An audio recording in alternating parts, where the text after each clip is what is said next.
out. Hey everyone! Today at AI Unfiltered podcast, we have Tarunveer Singh and Jasmine Kaur from 5 billion personas and one vision building Vectorial AI. In coming from defense, simulation to Stanford hallways, from visa struggle to AI breakthroughs, this is the story of two immigrants who turned patience into precision, curiosity into conviction, and partnership into power. Together, Taranveer and Jasmine are building Vectorial AI, a company redefining how we simulate human behavior and build the future of work. Welcome, Taranveer and Jasmine. Hi, Thank Maggie. you, Raji. Great to be doing this and joining with my co-founder, Jasmine. You started your journey studying population behavior for India's Defense Department. What first drew you to modeling human behavior at scale? Since my childhood, I actually wanted to study psychology. That's the major I wanted to take. And uh, in 2010, I came across computer science at my high school. And uh, I came to a realization that computer science is a great tool to model anything in the world. And I realized that I would still want to pursue psychology, but use computer science as a tool to understand it. And that was my fascination with like psychology combined with like computer science. In 2012, there was like a big inflection point where suddenly the data and the compute had become large enough to make what was science fiction possible, which is predicting events, even predicting behavior. And I started to go deep into it. I studied social network analysis. This is when Facebook had just started to explode. And I studied econometrics. I went deep into reinforcement learning. These were all like different branches of basically computer science and statistics that were aiming to understand human behavior. And that's exactly was my fascination with, how can I model each aspect of a human and do it through, computer science and statistics as a tool. Wow, super fascinating. How did the early curiosity evolve into your work at Chegg, where you built agents long before AI agents or a buzzword? I've been modeling human behavior like since my undergrad, like through these different tools. And after my research at Carnegie Mellon, where I was like doing research with Coursera and modeling like learner behavior, I took that research and I went to Chegg, where there were like millions of users that could have been modeled, and that was really important for the personalization team where I was working at. And yeah, so I started modeling behavior of millions and millions of students. And in 2023, we took an initiative to build a learning companion for students, and AI agents had just like it came as a research paper, and people started talking about it. It was very early days, and the thing that was fascinating about AI agents was you could basically use agents to understand the intent of the user. It could plan towards a particular goal and ultimately achieve like amazing outcomes. And that was really complementary to the work that I was doing in modeling learner behavior. So they were really complementary, and that got me excited. But 2023 was also a time where AI agents were quite nascent. I remember working with Harrison Chase, co-founder of LangGraph, working with Yash and Vikram, co-founder of Galileo, an AI evaluation company. And as they were building their tech for AI agents and evaluation, we were providing them feedback on what are the main bottlenecks in building these agents. And so as we evolved, they evolved.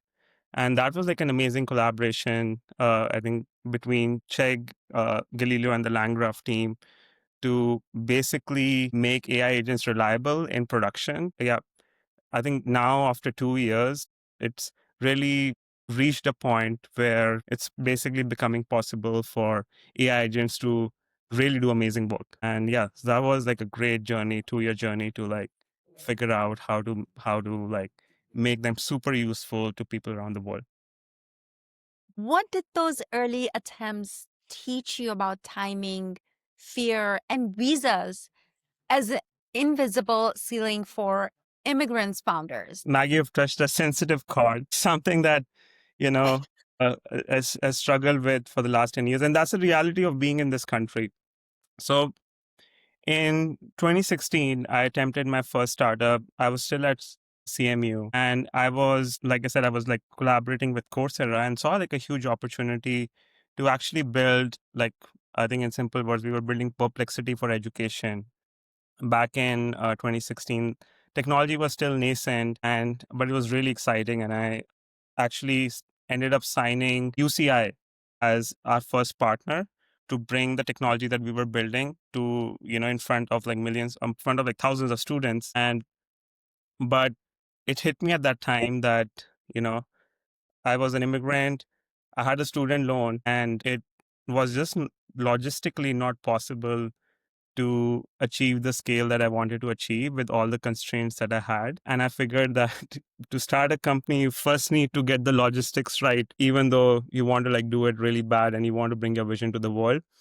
And so I waited for a few more years and I started another journey on something that I was passionate about, which was fitness, and started building a health coaching, which is similar to actually learning because health is also a journey.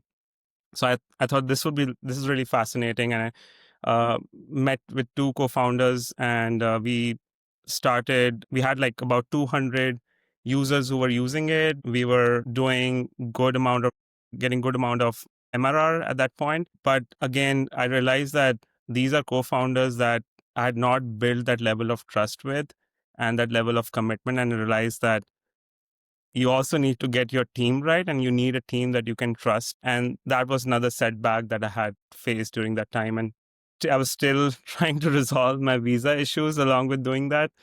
So I gave up at that point. But that's where something interesting happens. So Jasmine went to Stanford Business School, and we were staying at the Stanford campus. And uh, that was a great environment to be in. The kind of confidence that the whole community gives you to start something of your own. And I learned how to fundraise, what it takes to fundraise. And uh, I think after a couple of years at Stanford, I realized I think I've learned all the chops. I've learned from my mistakes. I have gotten the logistics right. I've sorted out my immigration, and now is a great time that I can take my learnings and finally be successful. And that's how we launched Vectorial. Wow, that's incredible. You once said I was patient for 10 years to start. What kept you holding the dream through the decade? Yeah. So I think you would resonate with this. Our so in 1947 there was partition, and uh, my grandparents came to India during that partition time, and they came with nothing. They toiled lands. They did what they could to provide good education to their children with the limited means that they have, and they kept on persisting. And then my parents took the generation to a whole different pedestal with all the resources they provided us to pursue our dreams. Because of their sacrifices, we like I, me and Jasmine both, we eventually landed up in the US, and now we are surrounded by the brightest minds around us. And I just want to basically, I don't take this for granted. And I really want to make use of this opportunity that has come after years of struggle, of my generation, and make the best of it. And today is the best time to start a company, because with generative AI, you can model how you can model like world's knowledge, you can model how humans think, and that opens a whole different possibility, uh, you know, for humanity. And yeah, I think it's bigger than .com, and that's what kept me like for 10 years, just to be patient, to wait for the right time and the logistics to happen. Maggie, if the cost of failure as immigrant founders is comes down to survival. If you don't get the logistics, if you mess up, your visa situation or your ability to stay in this country for long. It really means going back to where you started from. And that's a very big reset. And we are trying to create a startup or be in the most competitive industry in the world, the most competitive market. Definitely, I mean, it's always top of mind to like, how do you secure your foundation in the country is a big factor that influences when do you start, who do you start with, what kind of a business do you start. And I've seen this from founders from across the world. So at the business school, I had my friends from some 40, 50 different countries, and many of them were ex-founders or to be entrepreneurs. And this was a very common topic of conversation, of exploration. And I feel like being part of the Stanford community, the more I got exposed to these international founders who found successful companies like you in the Valley or in the US and exited or had their own experiences, the more we learned about unconventional ways and creative ways to pursue these dreams. So to anyone who's an immigrant founder, I say that don't get disheartened, but make yourself vulnerable, talk to other founders who've gone through a similar journey, and you'll surely find some interesting or creative way to solve these challenges. Actually, true, Jasmine. You nailed it. That us immigrant in tech, it really takes some amount of creativity and lots of backdoors to survive the whole storm. It's so competitive, but it is a whole different competitive game for immigrants in tech. And on that, how do you, like our audience, our founders would love to know, how do you channel that frustration into focus instead of letting it burn you out? Usually does. Yeah. I think the first more important thing, like Jasmine said, I would like to echo that, is building that support system of founders and advisors who've gone through the journey. It's while it is also about being creative in terms of finding your ways around it. It's also important that you find that emotional resilience through your support system, and then building a system of resilience, which means that having enough enough financial resilience that you have built over a period of time so that you can withstand the stress. That's important. And having a really supportive partner who can support you in the journey, I think that's like really, really important to make it happen. It's a team effort. And on that, and this is such a beautiful point, a lot of founders do not talk about their personal life because their professional life takes over the personal life. So this is so, so, so important for founder success to have a partner who's supportive and who understands your journeys. What messages would you give for immigrants in tech who feel their ambition is on pause because of their paperwork? I have two messages. One is I would say for all founders, if they're on this founding journey early or midway, Silicon Valley is a wildly diverse place. I'm deeply, intimately familiar with the Valley investor and founder network, not so much in other parts of the US. But one thing I can say about the Bay Area is it's very rich in diversity. And that also means that you have a lot more people who've gone through this similar journey or who've attempted these similar journeys to talk to. And one thing that I learned at Stanford, if someone does not respond to your cold message or does not open up their calendar for you, doesn't mean that they're not interested. I would say keep persisting, find the people who will be able to resonate with your personal story, lead with your personal story. Why does it mean so much for you to come to the US to build this vision that you have, or while you're in the US, work through the certain kind of challenges you're looking to work through? And the Silicon Valley, the unsaid rules are that you pay your way forward to the next generation. So even if we have not personally gone through some of these challenges, we'd make sure that we find other people in our network to connect you to provide some kind of path forward there. And then the second thing I would say is building a team of people, whether it's your founding team, co founders, your friends, mentors, advisors, who can help you endure these kind of pressures alongside you. It's a very difficult and a stressful mental journey, not for the person who is going through it, for that individual, but for their families, even their coworkers who are going through who are witnessing these stresses bleed into day-to-day decisions, into day-to-day demeanors. Yeah, so building that team where you can have these kind of vulnerable moments together and build that support system with one another. That is exceptional. Thank you so much for sharing that, Jasmine. And I would definitely tell audience, like, Jasmine is also a mentor. So if you have any questions, you can always like book one-on-one with her. Now, for all of you who do not know, Taranveer and Jasmine are not only partner in crime in professional life, but personal life also. And this is very rare. We have seen success so many places. Alex Harmozy, Leila Harmozy, so many power couples, role models. But I will tell you one thing, these two have definitely taken the right decision when it comes to personal life and professional life. So I'll ask you this. Taranveer, my question, like, I'll begin with you.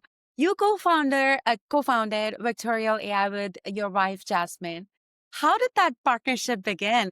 We are really like-minded when it comes to taking adventures together, and a co-founding journey is I think the wildest adventure that you could take. So about 4 years back, we started a consulting company where we were providing consulting services to help health tech companies, health tech startups bring AI to their product. And that was our first experience like working together, and it was seamless. Like, I think we complemented each other in skill set, in our ways of thinking. And uh, we also, the whole Stanford experience was also amazing because I think we were all both learning together at the same time. So it seemed like a natural fit for us to take on this journey again. That is amazing. And I will tell you this, like, whoever is running a bias on like couples cannot work together, I am telling you, they're jealous of you. Deep down, that's what they want. Now, what did you see in Taranveer's vision that made you say, let's build this together? Yeah. So I'll add on to what Taran said. We had one stint of working together that was really exciting and fun. And while I was at Stanford, many of my classmates didn't know for the longest time that he's not an enrolled student. He would accompany me to all the events, to most of the classes. So it was really organic. And so, really, so while I was at Stanford, I was exploring my entrepreneurial journey with many different scientists, students there, and the Stanford community. And what I really saw was, what does having a contrarian thought really mean? And I see that in Taran, that's his second nature. But he doesn't lean into forcing the contrarian view to defy the norms or to defy how things are done. But I think he has this innate curiosity with technology to question, how can we do things differently? And I have a similar mindset, but from the complementary side of, why do systems work they do? Why do people work in the kind of structures, or companies work in the kind of, whether it's operation systems, people structures, the way they do? And that, so both are natures of questioning, why can't things change? I think that was, that has been a really fun collaborative exercise to bring in the technology expertise from Taran, and then the applied expertise or applied view from my experience working with startups, working with individual builders, with highly regulated environments like healthcare, uh, with large enterprises like Fortune 500, Fortune 100 companies. So I've seen a spectrum of different styles of businesses, from individual to very large companies. And the more Taran and I talked about this way of like what we are currently pursuing, about like, hey, how do we see these systems of work evolving in future, and then broke it down by different industries. So that exercise was a great confidence builder in me to say that, hey, I think this is something that I would love to build with Taran. That's so amazing. You two are truly power couple, and it's very rare to see because it is very rare. Do your disagreements ever strengthen the products? Like, what does that look like?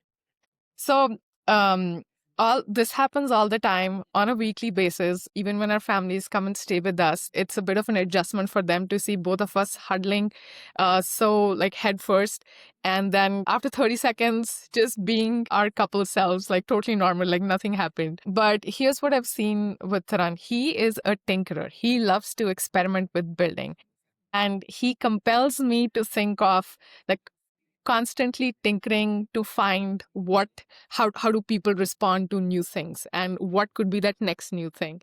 And maybe Taran, you could add to like, how do you see pushback.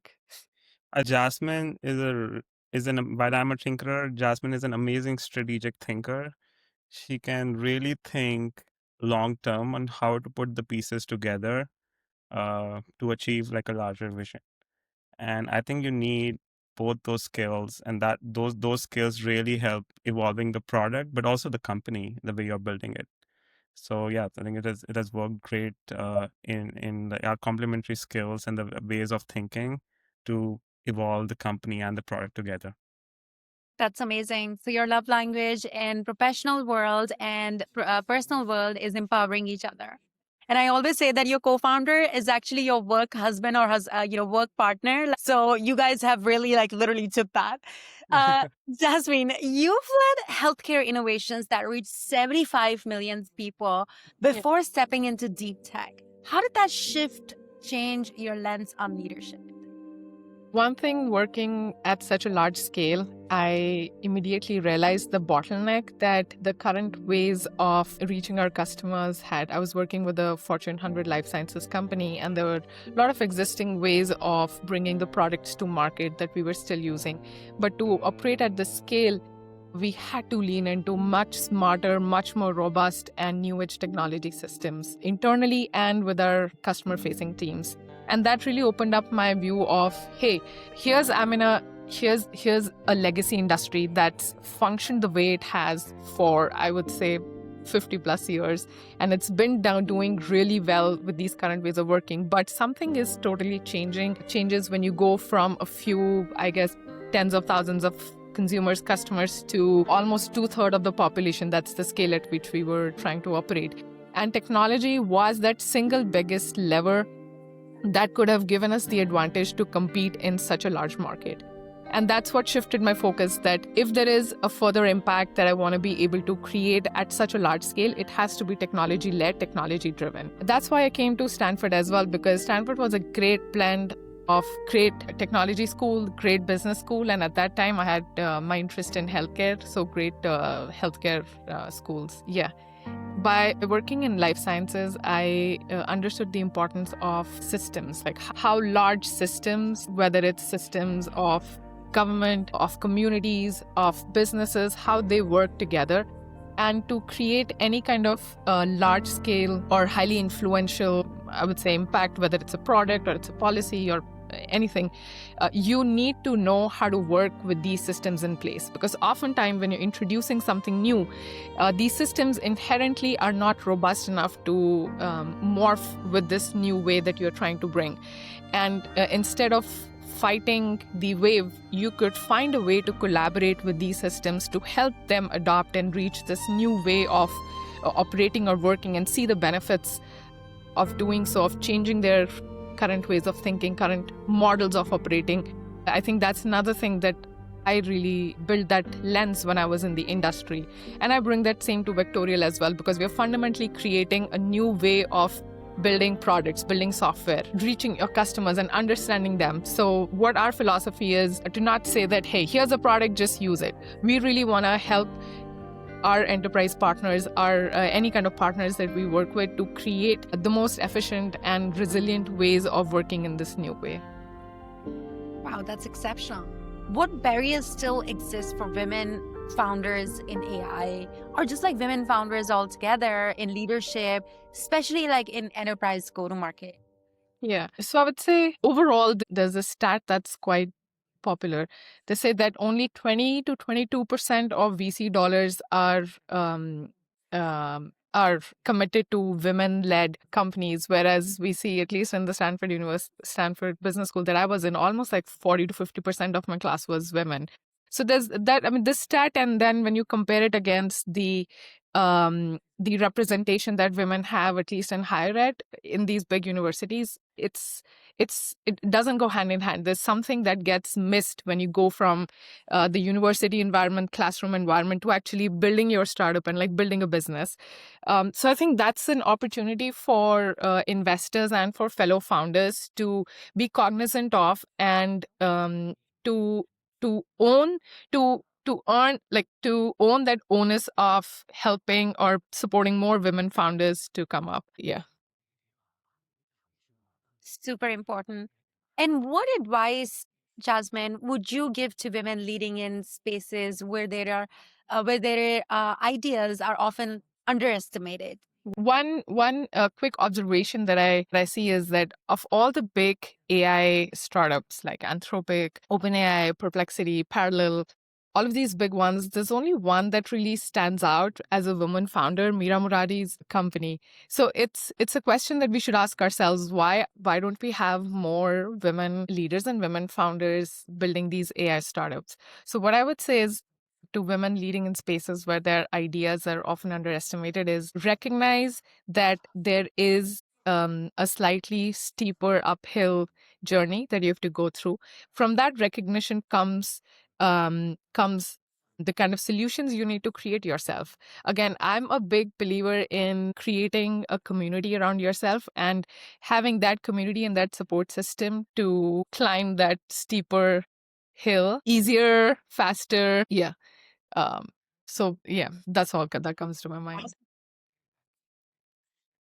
Thank you so much for sharing that. Now, switching gears to you, Taranveer, regarding your days at Chegg. You said Chegg had all the talent and tech, but lost the mission because it couldn't keep up with the user behavior. How did that moment plant the seed for Vectorial AI? Yeah. So uh, Chegg had, I think, the brightest of minds in the company. We had PhDs from Stanford, Columbia, NYU. We had great distribution to students all around the world. So we were situated in a really good place. But I think what really happened is the company was not able to evolve with changing user behavior fast enough. And someone like me who was in the company doing research on human behavior modeling and applying it to the systems at Chegg, I realized that there was a big problem and also an opportunity. The problem was that user behavior and understanding user behavior was not front and center for product and business. They were not obsessive about it, and things were changing quite dramatically. So I realized that, you know, the company that had such a wonderful mission and that's still going with it, I think kudos to them. The mission faltered a bit because of not putting user at the front and center. And that's where I saw the opportunity for, for us and for starting Vectorial, uh, to basically help every company understand human behavior at the core and provide them with a way to build the right products that consumers actually need and that evolve with changing behavior. And today we see with the new technology, human behavior is changing rapidly, whether it is how they use different products or whether it is learning new skills and how an organization works. And that's where we want to make an impact in helping companies understand user behavior, model them so that they can bring the right products to the market and do it really fast. Like in a world where building with AI has become 10 times faster, understanding user behavior and validating what you're building with users is still very slow. It takes months and months of time to do that. And we want to accelerate that process by many folds. That's so fascinating. What's the core problem at Vectorial AI you're solving, and how is it different from how today's LLMs model human feedback are performing? Yeah, that's a great question. So we're solving two big problems, fundamental problems. One is being able to model human behavior at its very core and using that to create a synthetic user population that represents the entire world population and their behavior. It's a pretty hard problem. It's a research area that we have actually made a lot of progress in. And the second is creating a simulation engine for the software industry. So what do I mean by that? Aeronautical industry and the silicon chip industry has long had simulations that have accelerated the innovation and how products are brought to the market, but we have not had simulations for digital products that are used by consumers or even physical products that are used by consumers. It's all hit and trial and iterative. And we want to be the first simulation engine that can understand human behavior and allow companies a sandbox where they can test their product under many different scenarios with thousands of synthetic users to ultimately launch the right products faster. And to your second question, how do LLMs today model human feedback? The goal of LLMs is slightly different. They are trying to represent the world's knowledge and give it to us in an accessible way. Modeling human behavior or running simulation is a whole different ball game. It requires a different approach because human behavior is quite nuanced. It evolves, it changes. So it's not just about capturing the world's knowledge and providing it on a platter to everyone. It's about how do you understand the psychology, the behavior, the motivations of a human, and model that. And that's really important for not just for the use case of product development. That's also important for public policy, social science, training foundation models.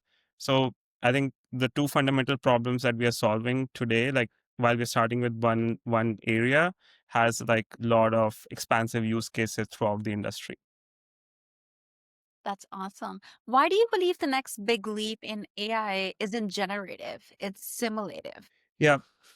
So let me talk about how the AI landscape is first shaping today. So there are different ways in which people are approaching AI today, and I think this will keep evolving. First is AGI, and AGI is about modeling like world's knowledge and to make it accessible and also to create scientific breakthroughs. And then you have these world models that are about simulating the physics of the world. And recently we are basically seeing a new breed of model, which is about human behavior simulation. There's a model that came from University of Michigan and Stanford called B.FM, Behavior Foundation Model. And they are doing something very different than these two pursuits. So given the way people are approaching AI, I think we're going to see leaps in all three categories, and we're going to see intermixing of these different categories at some point. And especially for world models, which is about modeling physics of the world, and the behavior models, I actually call it BGI, which is behavioral general intelligence. They are really important when it comes to like running simulations because, you know, whether it's simulating physics, whether it's simulating the behavior of humans, uh, those are things that can act like by providing access to simulation through these different foundation models, they can have an impact in like on the industry in so many different ways than just about representing world knowledge through LLMs. That's why I think these branches are like big leaps in AI. And switching gears on, AI beyond the buzz, what's the truth about AI no one wants to say out loud right now, in your opinion? Yeah, I think this is a contrarian opinion that I have. I think the biggest breakthroughs in AI has not happened yet. We will see more companies like OpenAI that will emerge, while people are putting all the bets on these like 5 to 6 companies that are making breakthroughs in AI. We will see new companies coming up in the next 10 years with a very different philosophy on what it means to different philosophies are like building AI. And I think one scary thing is like there's huge amount of investment that have gone into these companies. I think without taking into account that there's going to be more and more opportunities for people to invest and things to emerge. And even like if you look at Yan, who is a researcher at Meta, and Andrew Ng, they're all saying that AI is still in a very nascent state. It's still a baby. While it seems like a bubble today, there's going to be huge opportunities for the decades to come. So I think it's an exciting time on how we're going to see AI evolving. And why do you think companies with all the right tech still fail to build products that feel human? Yeah. So like I said, today, the way product development is done is a lot of hit and trial. You spend months doing user research. You will still find there's a lot of biases when it comes to doing those user research. You launch something to the market, you do a lot of hit and trial and experimentation, and finally, by stroke of luck, something succeeds. I think that's a very suboptimal way to build products, given that today we are seeing AI modeling human behavior. So I think once these companies realize, or there's people like us who are building this tech for running simulations, there'd be a lot of method to this and a scientific way to do this than how people have been doing. Yeah, you'll be able to eliminate the luck portion to building products and really think about the impact that you want to make in the world and ultimately figure out the right product that will help make that impact and that people will actually use. And yeah, that's the opportunity that gets me most excited. Super exciting. So you're building data-backed models that simulate 5 billion human personas. That's massive. How close are you, and what's the breakthrough that made it possible? Yeah. So we recently launched Sapiens, which is our first AI system that can create synthetic users that really replicate real human behavior. We actually achieved 84% accuracy in predicting human opinions given a stimulus of a product and feature. We ran it on like public data sets and we compared it with other foundation models in human behavior and LLMs, and we were like about 30% more accurate in predicting opinions. That's that's the big milestone that we recently hit. And but we've created a system now, and our first aim is to basically reach a 1 million synthetic user population. We have a way to model a billion population, but that's a massive scale. So we are starting small today. First milestone is to hit a million synthetic users and use our system that we have created, Sapiens, to do that. And then eventually, get the scale and compute to ultimately expand to represent the entire world population and their behavior with AI. Wow, that's super exciting. Beyond product design and go to market, what other industries could these personas transform? Education, policymaking, social science? Yeah, so the use cases are huge. I think that's what gets us excited. We are solving fundamental technical problems when it comes to human behavior and simulation. So it has impact beyond product development. It has impact in social science, public policy, uh, all kinds of industry, healthcare, you name it. Now, there's also another big use case, which is training foundation models. When you train these foundation models, you actually model human feedback as part of the training process. And you also run evaluations with human feedback. So accelerating innovation in AI and achieving that next big breakthrough requires you to have these synthetic users basically be part of the process. And if you have the whole world population at your disposal, so when you're making like these foundation models for different industries, you can have these synthetic users at your disposal. So to sum it up, whether it is training foundation models or whether it is impact in like different industries where users are the front and center, there are huge use cases that can be solved with the technology that we are building. Wow, that's awesome. How did this work tie into the next generation of RLHF reinforcement learning with deep human context? Yeah. So reinforcement learning is actually the holy grail that makes these models how good they are. And there's some really exciting work that's happening in this space. There's a paper by Stanford on Collab LLM. They're figuring out different ways to model human feedback. There is work that's happening in reinforcement learning gyms, which is running these models through a simulation engine. But these are like very early days for this, and we'll see reinforcement learning evolve. We'll see human modeling complementing it to ultimately create the next breakthrough in AI. And as I call it, behavior general intelligence is the next complementary wave of AI that will actually accelerate AGI in a meaningful way. Wow, super cool. Jasmine, as a go to market lead, what signals are you looking for in early partnerships or enterprise deals? Yeah. So right now we are doing founder-led sales with enterprises, and then we want to eventually move to product-led growth by creating many of these synthetic user personas from public data that individuals and teams can use in a PLG motion. And we're also exploring partnerships with prototyping tools and user research tools as a way to reduce the number of hops that our users have to take to get to their end goal of validating their artifact with their users. What I get excited about in enterprise deals is to see the resonation of our users, not just with the problem, but with the solution space as well. I get excited when people themselves, they start sharing ideas of the use cases they want to use it for. That means that their problems are acute, they're immediate, and they're able to resonate with the value proposition of the solution. So I'm looking to work with people who are curious about it, who are early adopters of innovative technology. And it would be great if they are believers in this concept too. So I feel like the simulation with the synthetic users is eventual. It will happen. If we don't do it, some other company, maybe OpenAI, does it. And I think the skeptics, they will get convinced once they have more data points, just like with many of these other AI tools like Cursor. Yeah, I just want to add to that.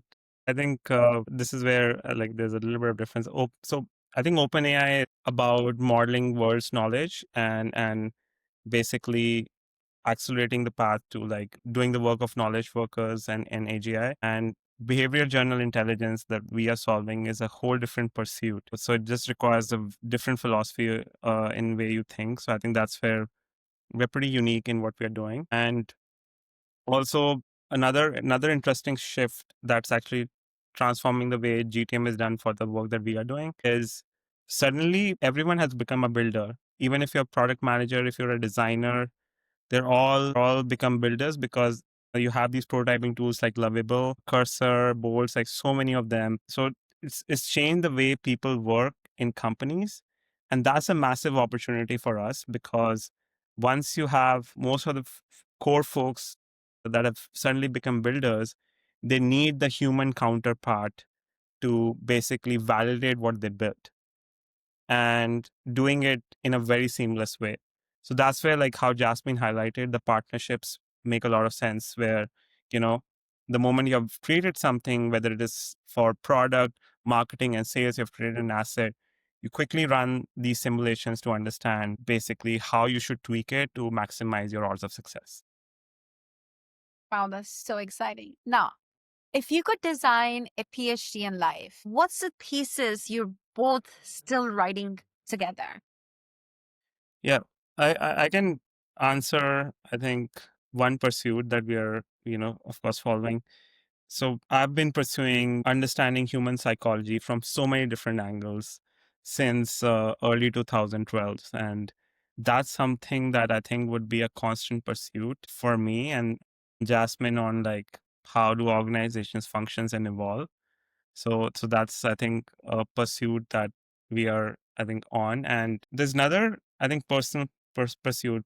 And I think hard journeys, trying to achieve excellence, make you experience a range of emotions that actually defines humans and something that you cannot do or cannot get that kind of experience if you don't try to like achieve excellence or if you don't try to take these hard journeys. And I think I want to understand what it means to be a human from all different perspectives, even personally, by chasing these hard journeys, because I think I'm and becoming a different person and I'm experiencing things that I think I would have never experienced if I was not on a hard journey. And there's a lot to come, I think, and a lot for me to evolve in like meaningful ways to also, basically experience the different experiences that basically life can provide at a philosophical level, which, gets me excited and pursue this like PhD in life.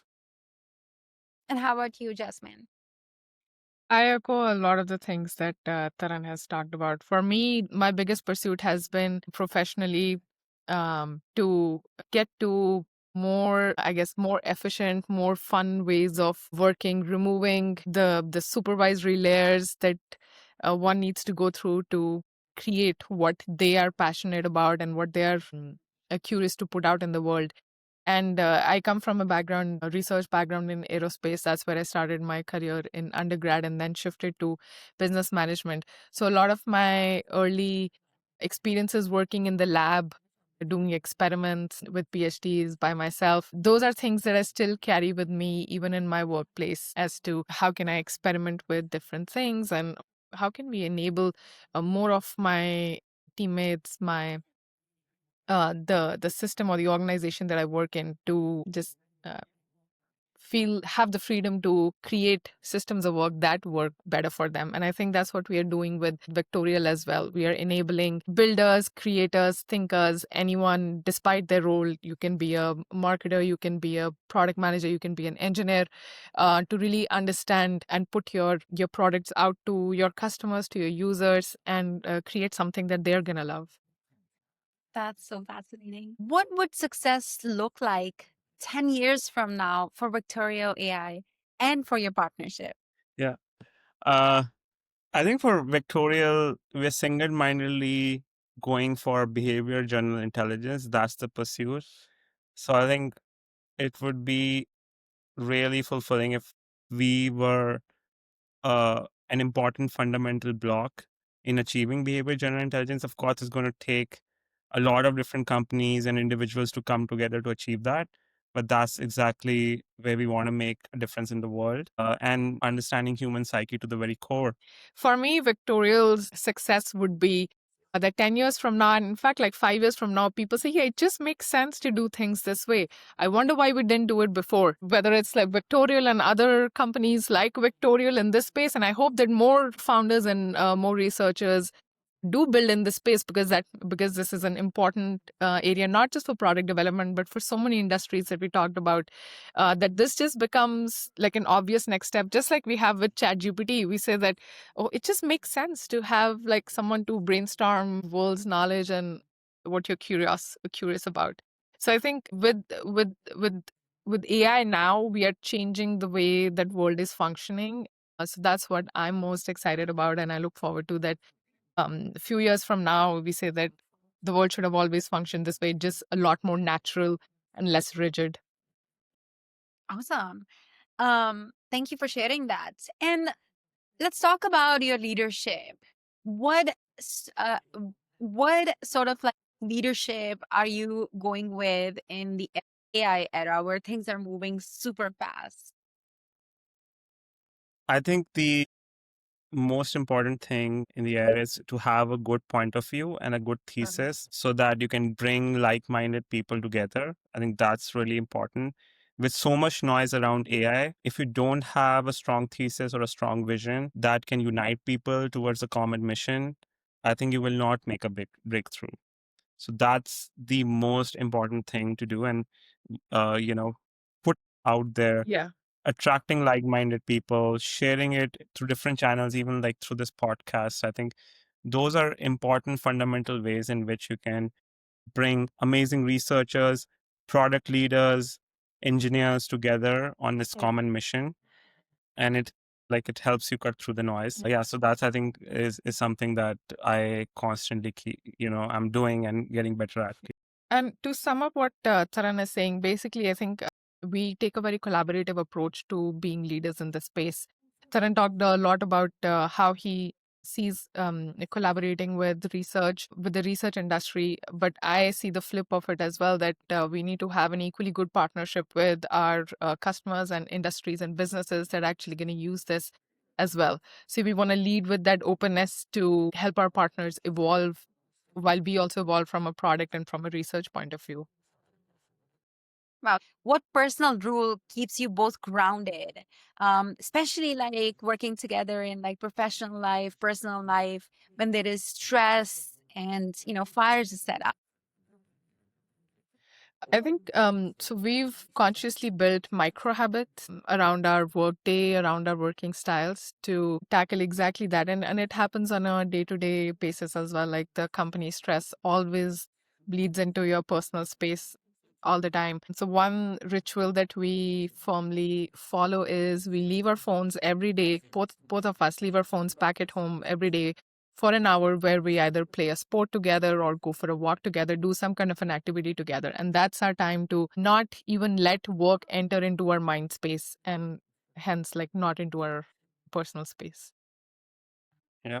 So And Jasmine, question for you. How do you maintain your own leadership identity within shared vision? Yeah. So I would say we live in a patriarchal society where inherently men assume a more dominant and a leadership personality when working with their women colleagues. So I think the onus lies more on the men who are surrounding you, who work with you closely. And for that, I'm very fortunate that I work with two male co-founders, Taran and our third co-founder, Rahul, who are excellent at doing this. They create space for me to voice out my thoughts. They treat me like an equal, and it's really easy for me to put my ideas on table and push back. Having gone through business school, that really changed my perspective on what does it mean to be a leader. I explored different leadership styles, leading with empathy, leading with, I would say, aggression, but like mild. I don't have a better word than aggression, but like leading with more strength of words than leading as a quarterback to your team. So I got a chance to explore these very different leadership styles that I bring into my workplace again and again. And then having Taran and Rahul by my side as pillars of support, that has made it all the more easier. Yeah, and I think even for us, it's a good way to set an example, and that's something that Rahul, who's a co-founder, and me like constantly try to do and are very cognizant of. For example, one of the things that both of them have done in some of our customer and investor meetings is if they observe that I'm not being included in the discussion, so they'll consciously take a pause and be like, "Hey, Jasmine, what do you think? We're interested in hearing your perspective. Do you have any pushback?" And when I do bring a pushback, they don't just quietly listen and subside. They fight back with me. They bring me into the space to create that healthy argument together. Now, for the founders, your audience, investors, technologists listening, who should reach out to you? What opportunities are you looking for? Are you interested in talent, partnership? Like, what are you most excited about in terms of your conversations right now? So all the researchers out there who are driven by that curiosity, please DM us and would love to collaborate. So would love to invite them, and product leaders who are launching products today with changing user behavior. AI is fundamentally changing the way product design, engineering orgs, marketing orgs work. So if you want to transform your organization, increase the odds of success in building and launching the right products, come contact us. Build and scaled unicorn products. He's been a product leader in the space of launching consumer products in many different industries. That's awesome. Where can everyone who are listening to you learn more about Vectorial AI? Yeah, so do check out our website, runvectorial.com. We'll be making public synthetic users accessible in the next 2 to 3 months. We've launched our product Sapiens, AI system Sapiens, and we'll keep improving on it. So if you are interested in collaborating with us, reach out to us at taran@runvectorial.com. That's my email, and do connect with me on LinkedIn and DM me. Would love to get on a coffee chat with you. Same for Rahul and Wow. myself. You can reach us on LinkedIn, look up Jasmine Kaur, Vectorial AI, Rahul Garg, Vectorial AI. Our emails are pretty simple, jasmine@runvectorial.com, rahul@runvectorial.com. That's it for today. Take it in, keep moving, and I'll catch you in the next episode. Thank you, Maggie. This was amazing. We had a Yeah, we had wonderful a great time experience. having chat with you. Yeah. Awesome.